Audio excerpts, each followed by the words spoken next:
दोस्तों, गति के मामले में हमारी दो अवस्थाएं हैं। या तो हम चलते हैं या रुक जाते हैं। जब हम आगे बढ़ते हैं तो गतिमान कहलाते हैं और जब रुक जाते हैं तो स्थिर।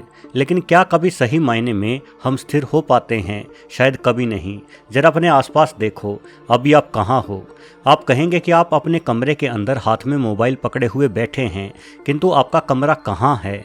ज़रूर किसी गांव या शहर में होगा, और वो गांव या शहर एक देश में है, और ये देश किसी महाद्वीप का हिस्सा है, और आपका महाद्वीप निश्चित तौर से इस पृथ्वी का ही हिस्सा है। और ये पृथ्वी तो लगातार गतिमान है। ये न सिर्फ अपने अक्ष पर गतिमान है, बल्कि बेहद तेज गति से सूर्य की परिक्रमा भी किए जा रही है। यानी भले ही आप अपने कमरे में शांति से बैठे हों, लेकिन आप स्थिर नहीं बल्कि गतिमान ही हैं। हम हमेशा ही गतिमान रहते हैं, यहाँ तक कि सोते समय भी और मर जाने के बाद भी। वस्तुतः सच्चाई तो यही है कि यह विशाल ब्रह्मांड किसी थैले के ही समान है, और इस थैले में अनेकों किस्म का पदार्थ भरा हुआ है। यहाँ ब्लैक होल, तारे, ग्रह, उपग्रह सब हैं, और हम इंसान भी इस ब्रह्मांड के पदार्थ का छोटा सा ही हिस्सा हैं। अगर हमारे ब्रह्मांड में सभी तारे, ग्रह या जीव जंतुओं को हटा दिया जाए तो ये ब्रह्मांड केवल खाली अंतरिक्ष के रूप में ही रह जाएगा, एक ऐसा खाली स्थान जिसका अस्तित्व उसके खाली होने के साथ ही समाप्त हो जाएगा। हम हमेशा कहते हैं कि हमारा ब्रह्मांड बेहद विशाल है, लेकिन जरा सोचिए, ब्रह्मांड से यदि सभी पदार्थ अलग कर दिए जाएं तो इस काले अंतरिक्ष की लंबाई चौड़ाई का वजूद भी नष्ट हो जाएगा, क्योंकि लंबाई या चौड़ाई मापने के लिए भी कम से कम दो बदलावों की आवश्यकता जरूर होती है। मतलब यदि आप अपने कमरे की चौड़ाई मापोगे तो आपके कमरे के चारों तरफ दीवारें होनी आवश्यक हैं। उन दीवारों को ही आधार मानकर कमरे की लंबाई या चौड़ाई मापी जा सकती है। महासागर की चौड़ाई मापने के लिए भी दो किनारों का होना आवश्यक है। लेकिन यदि ब्रह्मांड में केवल खाली स्थान हो, काला अंधियारा हो, तो आप कैसे और किस प्रकार से इसे विशाल कहेंगे? वास्तव में खाली स्थान का अस्तित्व भी तभी तक है जब तक पदार्थ की मौजूदगी है। बिना पदार्थ के खाली अंतरिक्ष अपना अस्तित्व और अपनी विशालता खो देगा। यदि हम इंसानों की बात की जाए तो वैज्ञानिक रूप से हम वायरस और बैक्टीरियाओं का घर कहे जा सकते हैं, क्योंकि हमारी सभी कोशिकाएं बैक्टीरिया और वायरसों से ही मिलकर निर्मित हुई है।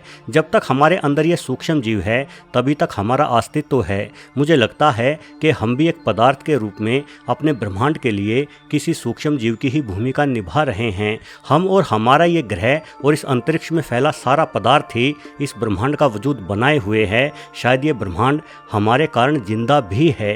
दोस्तों, आज कोई इंसान खेती करता है, कोई नौकरी करता है, तो कोई बिजनेस करता है। हम सबके कार्य कितने भिन्न हैं, लेकिन इन सब के बावजूद भी कुछ ऐसे कार्यकलाप हैं जो सभी इंसानों में समान हैं। मतलब सभी इंसान भोजन से ऊर्जा का उत्पादन करते हैं, सभी इंसान ऑक्सीजन को कार्बन डाइऑक्साइड में बदलते हैं।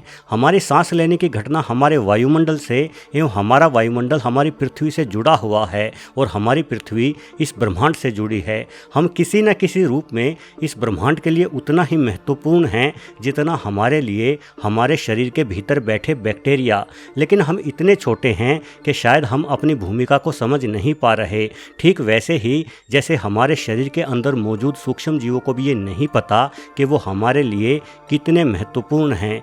पक्के तौर पर तो नहीं कहा जा सकता, किंतु वैज्ञानिक आकलन के अनुसार हमारे शरीर के अंदर 40 लाख करोड़ सूक्ष्म जीव रहते हैं, और ये वो सूक्ष्म जीव हैं जिन्हें हम खोज पाए हैं।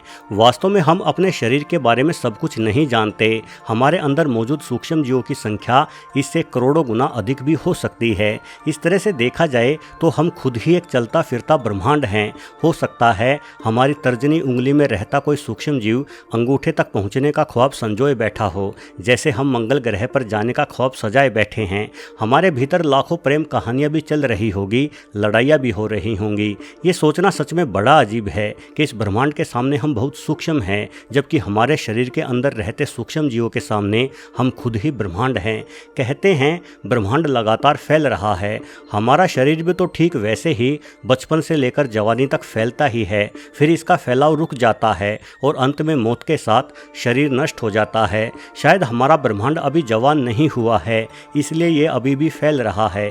एक दिन इसका फैलाव फैलाव रुकेगा और एक समय ऐसा भी आएगा जब यह ब्रह्मांड भी नष्ट हो जाएगा। विज्ञान भी ब्रह्मांड के बारे में कुछ ऐसा ही कहता आया है। वस्तुतः हमारे शरीर को समझना भी उतना ही मुश्किल है जितना ब्रह्मांड को समझना, और हम कभी इन सब को समझ पाएंगे भी नहीं। जैसे हम ये नहीं समझ पाते कि पृथ्वी गोल है। इंसानों की नज़र से यह दुनिया बिल्कुल सपाट दिखाई देती है।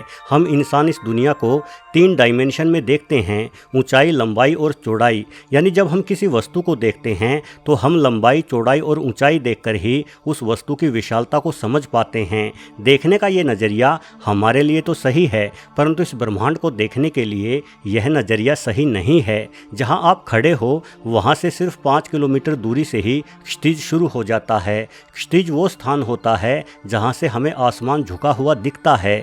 वास्तव में हम वो आसमान की झुकावट नहीं बल्कि धरती का गोलाकार रूप ही देख रहे होते हैं।